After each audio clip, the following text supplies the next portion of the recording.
participer à l'atelier de yoga, acheter des plantes vertes, prendre le petit déjeuner 100% local, visiter une exposition d'œuvres d'art. Qu'est-ce qui réunit toutes ces activités? Vous pouvez le faire à l'hôtel Albert Ier à Toulouse.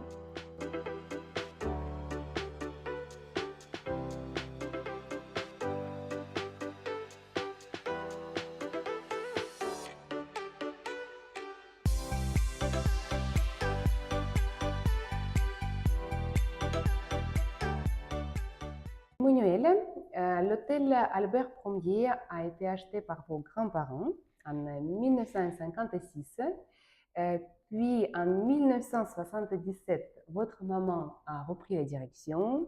Ensuite, vos deux frères et vous, vous étiez le dernier à intégrer l'hôtel en 2013. Tout à fait. Quels sont vos souvenirs d'enfance de cet établissement? Ben, on a effectivement toujours grandi et vu notre mère travailler dans l'hôtel.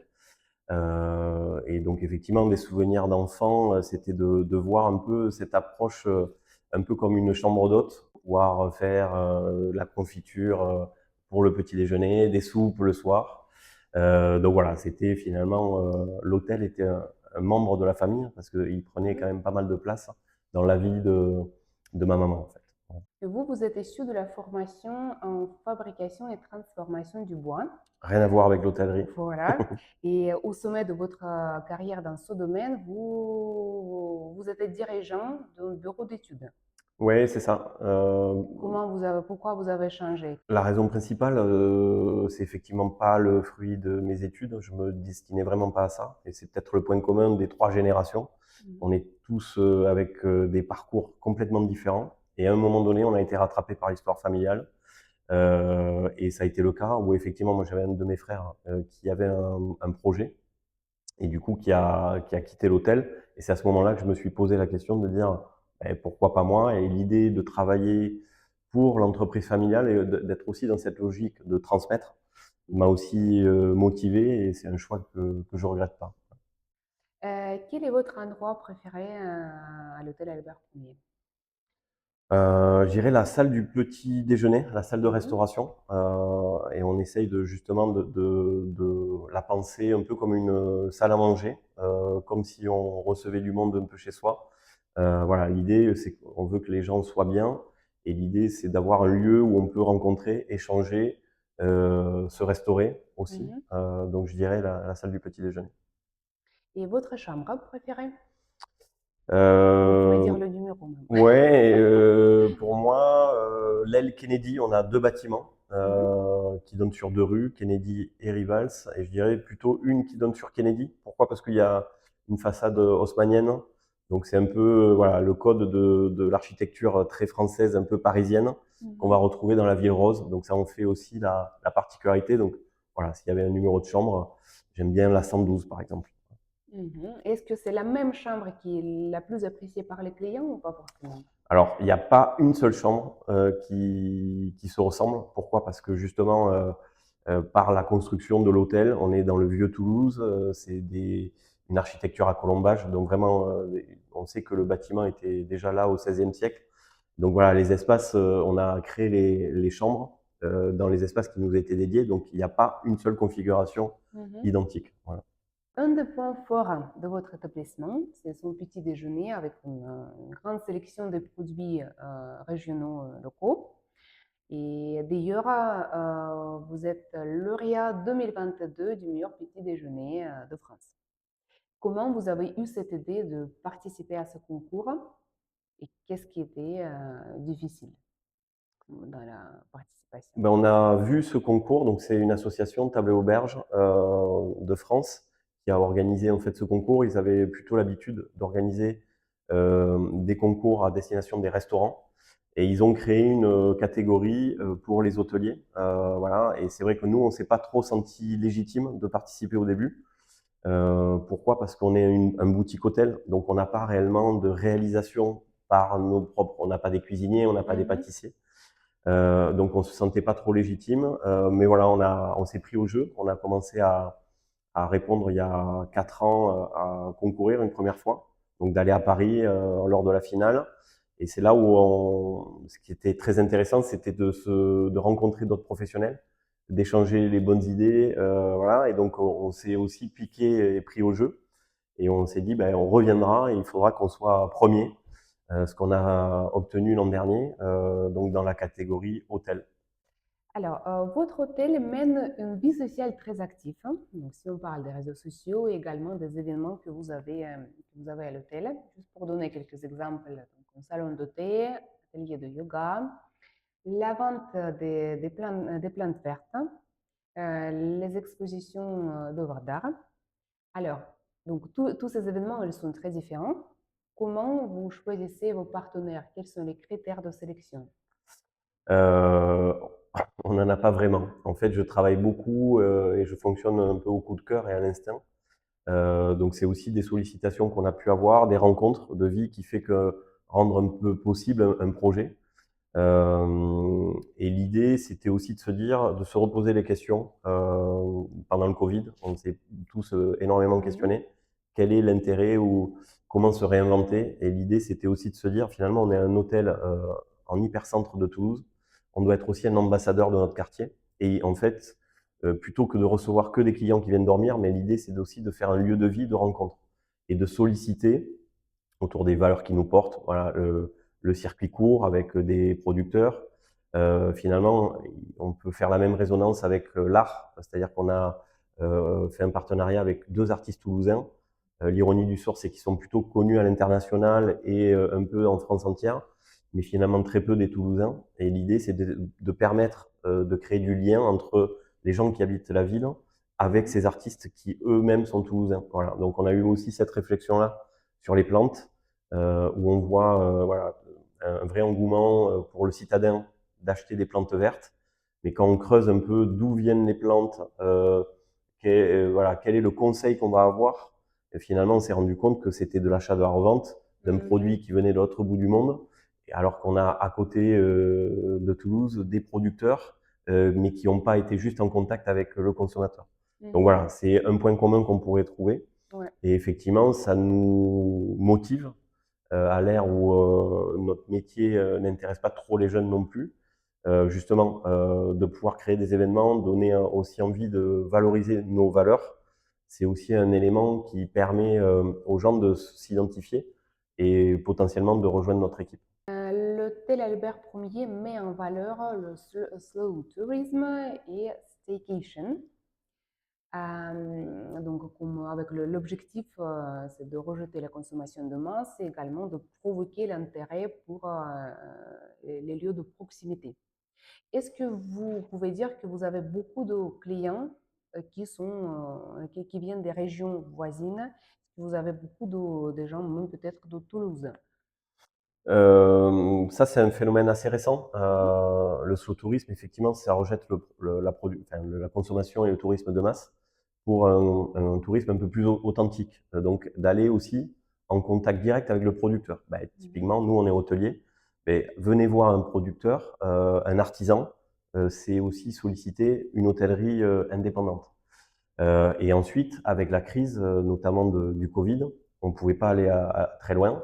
Et finalement, ça a permis de découvrir un territoire à proximité du lieu de vie, mais finalement auquel on n'avait pas forcément pensé. Et c'est vrai qu'aujourd'hui, notamment, on note une augmentation du tourisme de gens qui habitent autour, dans la région ou des départements limitrophes. Et là, c'est l'idée de se dire finalement, ben, pas besoin d'aller à l'autre bout du monde Mhm. pour être dépaysé. Et aujourd'hui, même, on arrive à surprendre des Toulousains eux-mêmes ou des gens qui habitent à 1 heure et demie. Mais voilà, machinalement, ils n'avaient pas pensé à venir sur un week-end à Toulouse. Donc, pour vous, quel est votre endroit préféré à Toulouse? J'en ai plusieurs. Peut-être le quartier, j'aime beaucoup le quartier des Carmes, quartier Mhm. aussi Saint-Étienne, où il y a à la fois la brique toulousaine, le colombage, et voilà, une multitude aussi de bonnes adresses autour de la gastronomie. Aussi, c'est vrai que c'est un quartier avec des belles boutiques aussi, la rue Croix-Baragnon. Mhm. Donc voilà, c'est pour moi le quartier que j'apprécie. Ouais. Si vous avez devant vous quelqu'un qui a une seule journée, qui peut passer à Toulouse, qu'est-ce que vous pourrez conseiller à cette personne? Donc, une journée à Toulouse, donc les choses les plus inoubliables. Alors, on aime bien questionner. C'est-à-dire qu'aujourd'hui, on s'adresse à différentes cultures et on essaye de bien comprendre ce que les gens viennent chercher. Mais s'il y a le côté vraiment authentique d'une journée un peu type à la toulousaine, déjà, on commence par un petit déjeuner à l'Albert Ier.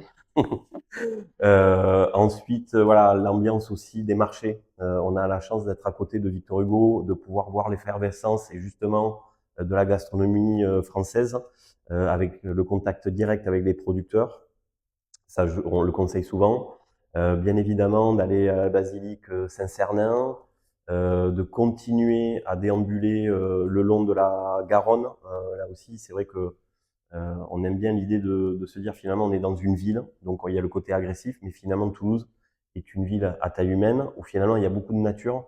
Il y a le canal du Midi, il y a la Garonne, et c'est l'idée aussi de surprendre. Donc on leur conseille bien évidemment le Garonne, mais aussi par exemple un jardin que j'aime beaucoup, le jardin des plantes, avec Mhm. le muséum d'histoire naturelle. C'est aujourd'hui, je crois, le deuxième musée d'histoire naturelle après Paris. Donc voilà, il y a une vraie offre et une vraie diversité culturelle dans notre ville, et tout ça peut se faire facilement à pied ou à vélo. C'est Mhm. aussi un service où on a nos propres vélos qu'on met à disposition de nos clients. Et vous avez également votre carte, hein, votre plan de la ville qui a été élaboré par votre équipe. Ouais, ça revient effectivement. On a développé donc cette carte-là. Il y a eu toute forme parce que on l'avait développée il y a même une vingtaine d'années, quand les offices de tourisme n'étaient pas aussi développés qu'on les connaît. Donc il y avait la nécessité d'avoir Mhm. des rubriques où est-ce que je peux aller me restaurer, où est-ce que qu'est-ce que je peux visiter. Et Mhm. l'idée, c'est que là aussi, on a des équipes qui sont multiculturelles, et quel est le point commun entre un collaborateur hongrois, mexicain, colombien, italien? Ben, le seul point commun, c'est qu'ils se sont retrouvés à Toulouse et ils ont aimé cette ville. Et l'idée, c'était de construire avec eux, voilà, les bonnes adresses, un peu comme quand vous visitez un pays ou une ville. On la découvre toujours mieux quand c'est un membre de votre famille ou un ami qui va vous faire découvrir le restaurant, la petite boutique un peu sympa. En ce qui concerne les avis en ligne, pour vous, quel est le critère de satisfaction le plus difficile? Aujourd'hui, le critère où on a le plus de remarques, hein, ça va être les tailles des chambres. Mhm. C'est-à-dire que ce qu'on peut maîtriser, la propreté, euh, l'accueil, ça on le maîtrise. Mhm. Le petit déjeuner, voilà, ça c'est nos socles forts. Mhm. L'emplacement, là on n'y peut pas grand-chose non plus. Mais voilà, le critère où c'est très subjectif, c'est les tailles des chambres. Mhm. On est en centre-ville, et donc effectivement, pour un Américain, les tailles de chambre en France, elles sont trop petites, elles sont pas Mhm. adaptées à Ouais. son besoin et à son standard. Donc c'est pour ça, c'est pouvoir contenter tous les clients qui viennent, c'est le plus compliqué. Mhm. Si vous deviez choisir une couleur pour représenter Albert Ier, quelle couleur ce serait-il? C'est la couleur de sa couronne, c'est or, Mhm. parce que voilà, le côté un peu élégant, qualitatif, mais aussi intemporel. Mhm. Important d'avoir un concept d'une hôtellerie qui parle à un public très large, à la fois une clientèle senior qui sollicite les services d'un hôtel, mais aussi d'une clientèle voilà, active qui vient pour travailler. Ils ont aussi besoin d'avoir une décoration un peu plus moderne, et il faut pouvoir être intemporel. Aujourd'hui, faire un hôtel design, c'est bien, mais ça va être très court dans le temps. Par contre, un classique qui va traverser les époques, c'est plutôt notre approche de questions aussi durables. Il fallait refaire la déco tous les 10 ans. Ça serait pas en accord avec nos valeurs. Donc je dirais voilà, la couleur or. C'est intéressant parce que j'étais sûre que c'était vert. C'est vrai? Oui, j'étais sûre et certaine que c'était couleur verte, en plus verte foncée. Quel est l'objet le plus surprenant oublié par les clients d'hôtel? Alors là, je me suis aidé de l'équipe pour avoir cette réponse. Euh, et en fait, c'est pas un objet, c'est une personne. En fait, on a une dame qui est allée chercher sa voiture, puisqu'on a des accords avec les parkings à proximité. Et en fait, elle est partie sans son mari. Et il y a quelques minutes, une demi-heure s'est écoulée, elle s'est dit: «Ah, j'ai oublié quelque chose». C'était mon mari, voilà.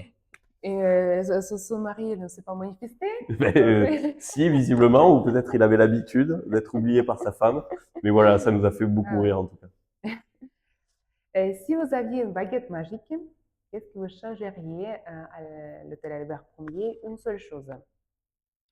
Je pense les espaces communs, c'est-à-dire le hall, la réception. Aujourd'hui, c'est des choses voilà, qu'on veut retravailler pour être plus en lien avec ce que est plus proche des clients. Aujourd'hui, c'est un desk assez fermé et donc ça crée une barrière avec le client, alors qu'on est tout l'inverse, on est beaucoup plus ouvert et on veut aller plus au contact des clients. Donc voilà, rendre le hall plus un espace de vie qu'il ne l'est aujourd'hui. Et merci beaucoup. Eh bien, merci. Merci d'avoir regardé ce reportage. Maintenant, vous avez au moins une bonne adresse pour prendre un très bon petit déjeuner local à Toulouse. De plus, vous pouvez le gagner grâce au jeu La Matryoshka. Je vous rappelle les règles du jeu. Il vous suffit de venir à l'hôtel Albert Ier, trouver ma poupée russe qui se trouve dans un endroit accessible à tous, faire une story avec la Matryoshka en taguant l'hôtel Albert Ier ainsi que sa chaîne YouTube. Et les deux petits déjeuners à l'Albert Ier ainsi que ma poupée russe sont à vous. D'ailleurs, n'hésitez pas à partager dans les commentaires ce qui vous fait plaisir au petit déjeuner.